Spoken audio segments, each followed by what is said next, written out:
Namaste, everyone.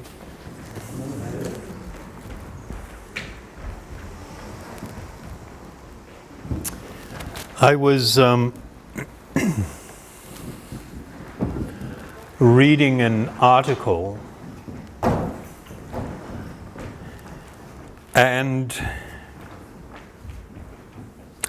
I thought it was quite disturbing on a whole bunch of different levels, but it also, I think, creates an opportunity, a learning opportunity for us. So it was written by a quite well-known professor of psychology from the US. And this person, of course, has got a PhD, as would be expected, and has published more than 140 scientific publications. So one would expect that this person is actually someone of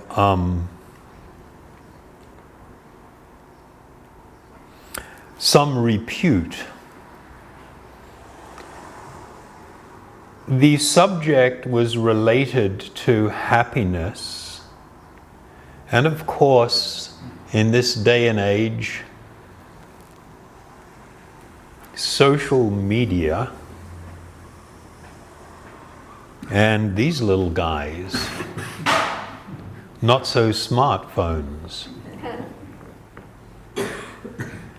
And her research was largely based on a number of studies that have been done, and it showed effects or people's response to certain things over quite a long period of time. And then we see this amazing phenomena that beginning 2012, which is the time that the iPhone was released, which means this is when smartphones really came into their own, we see a pronounced and amazing change in statistics. What was previously a sort of a trend, either depending on what you're measuring, a gradual and steady increase or steady decrease, to something that now became really pronounced. And she was looking at the effect that these things are having specifically on younger people. Younger people are a little bit more of a focus because to some degree they're kind of fresh out of the box, meaning they don't come with like loads of conditioning that people that have been around for 30, 40, 50 years have. And so they are going to be positively or negatively probably more influenced because they bring less sort of conditioning with them. So some of the discoveries were extraordinary. It says that statistics showed, and she has all these graphs, that teens today spend far less time hanging out with friends. Fewer of them have driving licenses. They date less. They have less sex. They get less sleep, and they are more likely to feel lonely. It's sort of like, oh my God, what's happened here? Didn't it used to be when we were younger, the idea of getting out and hanging with friends, everybody was like ecstatic to finally get a driving license. Now it's kind of, people are losing interest in these things, and they are indicators of people's struggles with social interaction. So there was just like tons of stuff there. It's quite in-depth. One of them that was really a big worry is teens who spend 3 hours a day or more on electronic devices are 35% more likely to have a risk factor for suicide, such as making a suicide plan. They looked at figures on depression. From 2012 to just 2015, over 3 years, amongst girls, depression increased by 50% in 3 years. And it just goes on and on and on. And towards the end, there was, using, she says, across a whole range of behaviors, such as drinking, dating, and spending time unsupervised, meaning wanting to get out and hang. Looking at these and other indicators, she says 18-year-olds now act more like 15-year-olds used to. And 15-year-olds act more like 13-year-olds used to. And childhood has now stretched well into high school. And there's just like too much to read here. Mentioning also that, like the increase in loneliness, the upswing in feeling left out has been swift and significant. So then this whole thing that she had written, it had this amazing title. The title was, "Have Smartphones Destroyed a Generation?" It's like, is this person like an alarmist? I don't think so. They're a mental health professional, highly qualified, published 140 significant scientific publications.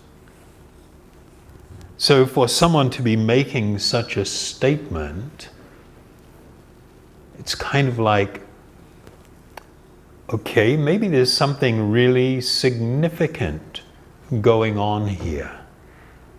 But then it's like, well, what do you want? What do you think should be done? And now you're getting this slew of articles about people stepping away from the internet, stepping away from social media, taking, serious time out. There's one well-known engineer, IT engineer in America, who speaks at a lot of conferences, and he was responsible for designing some of the heavy, what they call clickbait.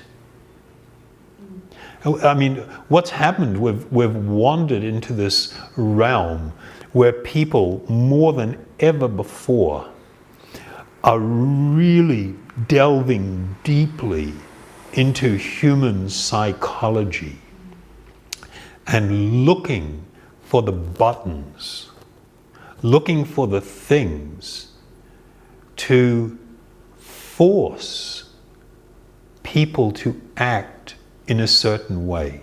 I mean, it's been like this since the beginning of the consumer economic marvel that started in the very early 1900s, where they invented advertising, which never existed before. They invented it. It used to be called propaganda. Eddie Bernays changed the name because propaganda got a bad rap during the First World War, because the Germans were using it in a very aggressive way.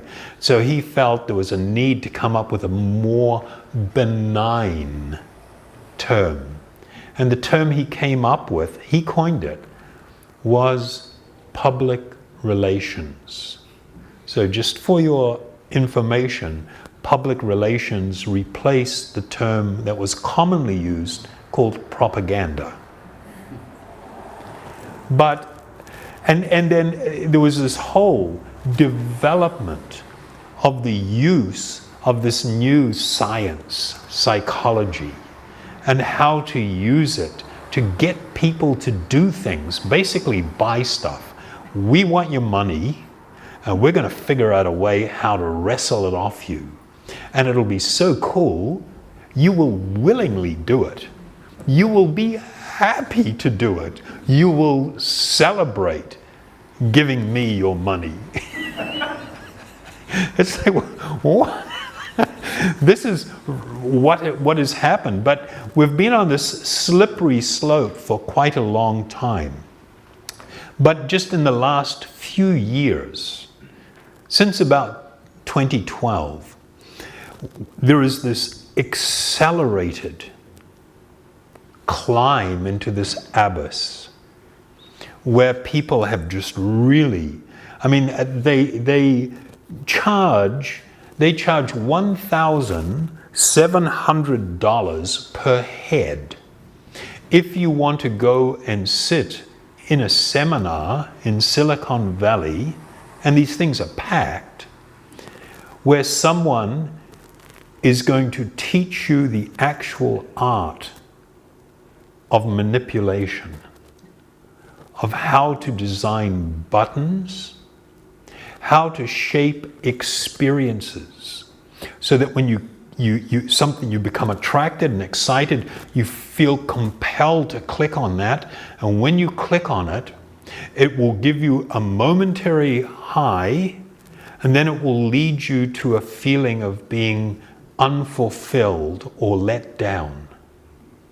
And then that is coupled with a promise of the next one will fix that. And something else is offered. YouTube is using this. Facebook is using it. Twitter is using it. This is common knowledge. This is a common practice, and it's become incredibly focused, and it's becoming very destructive. But then it's kind of like, okay, well, is this person kind of going overboard a little bit? That asking the question, has smartphones destroyed a generation? The good news is, no, it hasn't. And I'll tell you why. All technology does is, it's like a magnifying glass. There has been a problem there all along. From the yoga perspective, it is called the material condition, where people have adopted ideas, focuses in living and in life, that they think will provide them the happiness they seek, where they will be able to find love, where they will find shelter. This is the material condition, where we become focused on something which is fundamentally untrue and not real. And all technology does is come along and shine a magnifying glass on this. And because everything now gets more exposed, it's not really that things are getting worse. The same problem has existed all along. If you have some parasite in your body that is slowly destroying your health, whether it's just one or two, or whether it's 50 million and your situation is more apparent, it's still the same problem. It's not like a different problem. It is the same problem. But because it's become more aggravated, then we feel some urgency to address it.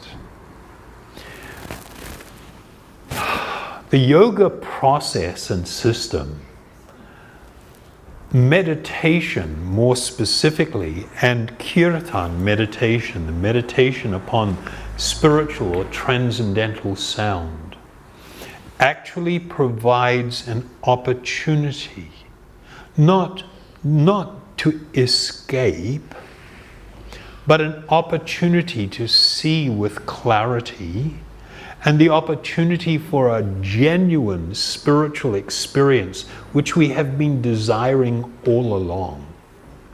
You know, the reason we pursue material happiness, even though we're constantly failing, we do all this stuff and it just doesn't satisfy us, it doesn't fulfill us, is because within our heart of hearts we have a spiritual yearning that is not being satisfied. It's like a bird in a cage. Somebody's polishing the cage and decorating the cage and taking care of it. It looks just fantastic. It's gold-plated, jewel-encrusted. But inside, the bird is left unnourished and is like dying. This is the material condition where there is such a focus on that which is external, that which is temporary, and a complete neglect of that which is eternal. Me, the spiritual being within the body. I have this total focus on my mind and my body, which are temporary coverings, and I am not taking the spiritual nutrition that I need. I am not growing the muscles to make it so I can stand firmly upon spiritual legs and walk through this life without falling over.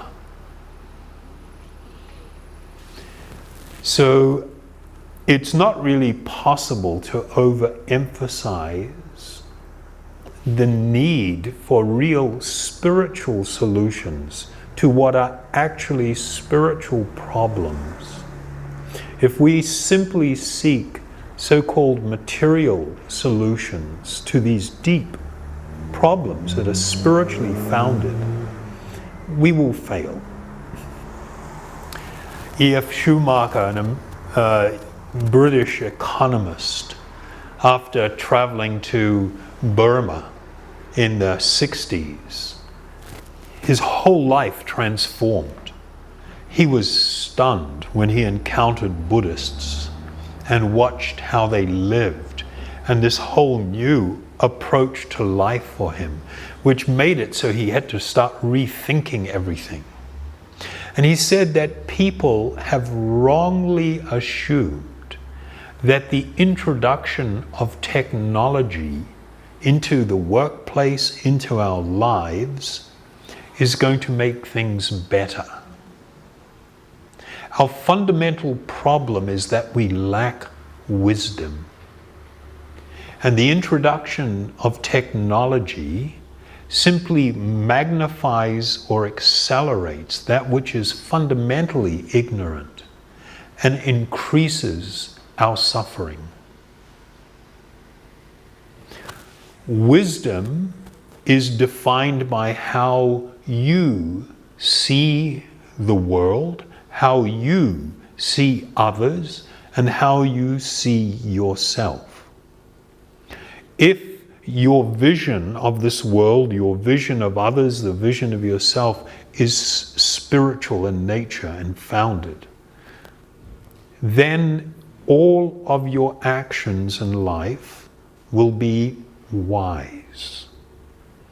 If you do not have clear vision of things, then your mind, your heart will be clouded by ignorance, and you will tend to make choices and decisions that result in unhappiness.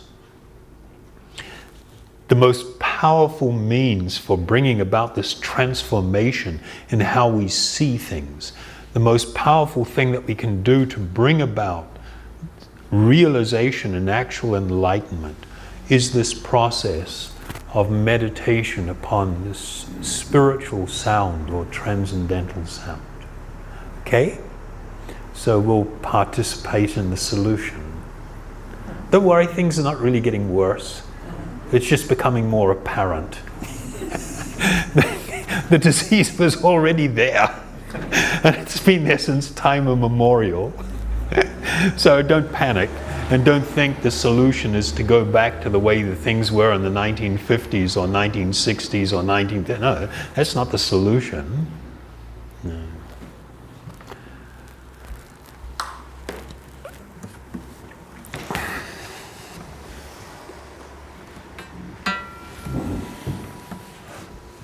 Any requests?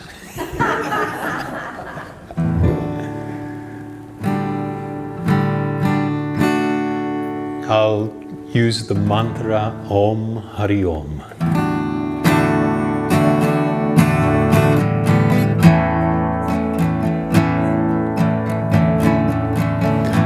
A little earlier, Ivishwa was mentioning about meditation course we're doing at the maximum security prison. Having an amazing response. And they like things a certain way, and a couple of weeks ago we were there, and it was usually after giving a talk with the guys I lead a kirtan, and I changed to another mantra, and they'd become like really accustomed to the Om Hari Om. And so when we finished, they were kind of like few people were complaining and they wanted the Om Hari Om, so okay, we went back to the Om Hari Om. It was really nice.